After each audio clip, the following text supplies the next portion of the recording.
ये जो इंडिया है ना, no one here deserved this.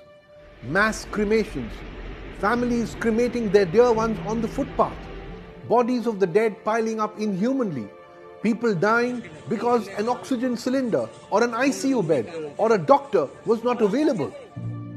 बड़े भाई थे 38 साल के थे, रिकवर हो गए थे, ऑक्सीजन पे थे। मेरे सामने तड़प के ऑक्सीजन की मशीन बंद हो गई, कुछ नहीं आ रहा था, मेरे सामने तड़प के खत्म हुए। People dying because we did not bother to unlock India's full capacity to produce vaccines. Why have we come to this point? Unfortunately, it's not just the virus. It is also policy paralysis, the failure to act, or the refusal to act, or acting far too late. That is how we have dealt with key aspects of the COVID crisis, which is why as of 21st April, we have almost 2 lakh people dead, over 20 lakh active cases, almost 3 lakh new cases every day. Policy paralysis was the stick used to beat the UPA 2 government with, but this time the cost of policy paralysis is many, many lives. Doctor चिल्लाते रह गए, doctor चिल्लाते रह गए, कोई doctor नहीं आया, कोई डॉक्टर नहीं आया, कोई डॉक्टर नहीं आया, क्या करें, मंदिर का इंटरव्यू लेने बैठे हैं। Let's talk about vaccines. The Sarkar's slogan was, जब तक दवाई नहीं, तब तक ढिलाई नहीं. The government knew that vaccines were the key. But what was done to raise production? Almost nothing. While countries like the US and UK gave advance funding to vaccine makers, India's biggest vaccine producers, Serum Institute and Bharat Biotech, got no government support. Serum Institute invested 2,000 crores of its own money and got rupees 2,200 crores from the Bill and Melinda Gates Foundation to increase capacity. Bharat Biotech relied on internal resources. But why did Bill and Melinda Gates have the wisdom to support India's biggest vaccine maker and not our own government?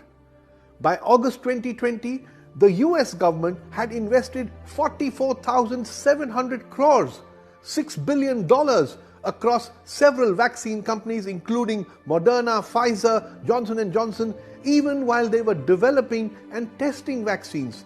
That is what governments do. They think ahead. Why did we let all these months go by? Why did we wait till 19th April 2021 to advance 4,500 crores to our vaccine makers? The answer is policy paralysis. And another fact, India's current vaccine production capacity is not enough to meet even half of our monthly need of around 200 million doses.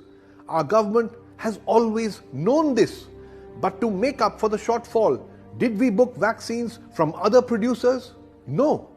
By August 2020, the US had pre-booked 400 million vaccine doses from 4 different pharma companies.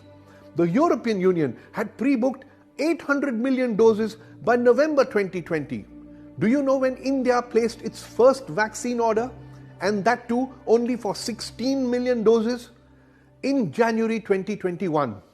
For a country of 1.3 billion people, why so little? Why so late?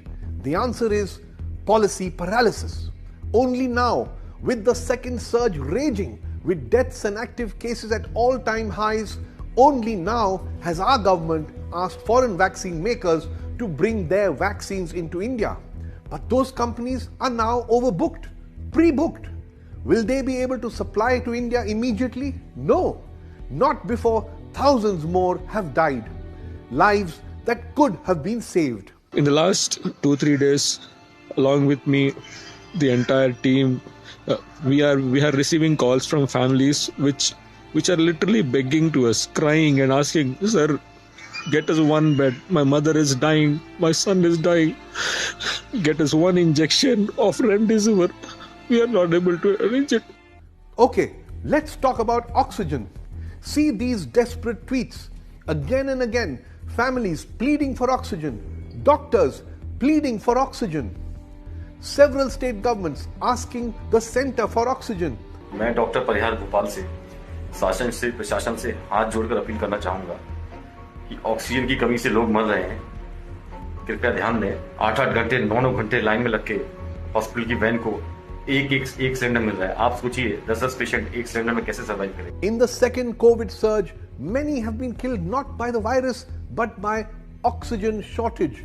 Lives that could have been saved. The website Scroll reports that in October 2020, already many months late, the Modi government floated tenders for 162 oxygen producing units to be set up in 150 district hospitals across India. The cost, just 201 crore rupees, fully funded by the PM CARES Fund. Today, 6 months later, do you know how many of these 162 units have been installed? Only 33. In UP, out of 14 units, do you know how many oxygen units have been installed? 0. Is there a shortage of oxygen at these 150 district hospitals today? Yes, there is, because of which people are dying. Do we know why? Yes, policy paralysis. The cost of these 162 oxygen units, all of them, was just 200 crores, a tiny amount for the government. But there just wasn't enough interest in getting the job done. Next, have you heard of B.1.167? It's the Indian origin double mutant strain of the coronavirus. Many experts believe it's the main cause of the second COVID surge, the main cause of thousands of deaths that we are seeing now. But do you know when this strain of the virus was detected? On the 5th of October 2020. Immediately, red flags should have gone up. Thousands of samples of this strain should have been put through gene sequencing to understand it better, how to treat it better, maybe even modify India's vaccines to counter this deadly strain. But again, we moved too slowly. An Indian Express report says we did nothing in October, November, December. Only in January, a COVID Genomics Consortium, a network of 10 labs, was created to speed up genome sequencing in India with a budget of 115 crore rupees. But it's April now and these labs have achieved very little. Do you know why? Because the central government did not give 115 crores to the Department of Biotechnology. The department was told to find the money on its own, and the department was able to allocate the first amount of 80 crores only on 31st March. 6 priceless months after this deadly strain was actually detected. As we all know, by 31st March, the second surge had already gone out of hand, lakhs of cases, thousands of deaths, lives that we failed to save. Why? Because of policy paralysis. There are other questions too. Why was a go-ahead given to religious gatherings like the Kumbh Mela? Didn't the government know it would be impossible to impose COVID norms there? They knew. लेकिन आस्था और गौरव के सामने health क्या चीज है?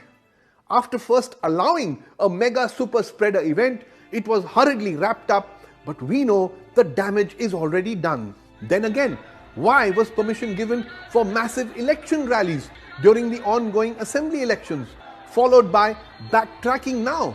Again, by holding these daily super spreader political rallies for weeks, the damage has already been done. And finally, lockdown. Last year's lockdown policy was seriously flawed, imposed without warning, stopping all trains and buses, forcing lakhs of migrant workers to walk home in the middle of the pandemic. It caused immense pain. And yet the government congratulated itself repeatedly for imposing one of the strictest lockdowns in the world.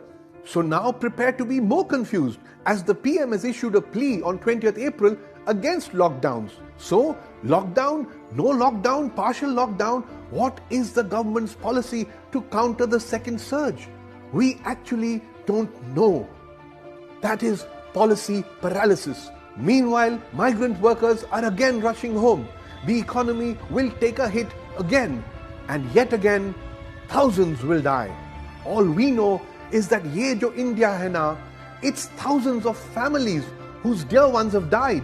The lakhs who are struggling for ICU beds, oxygen, vaccines across the country, they all deserve better.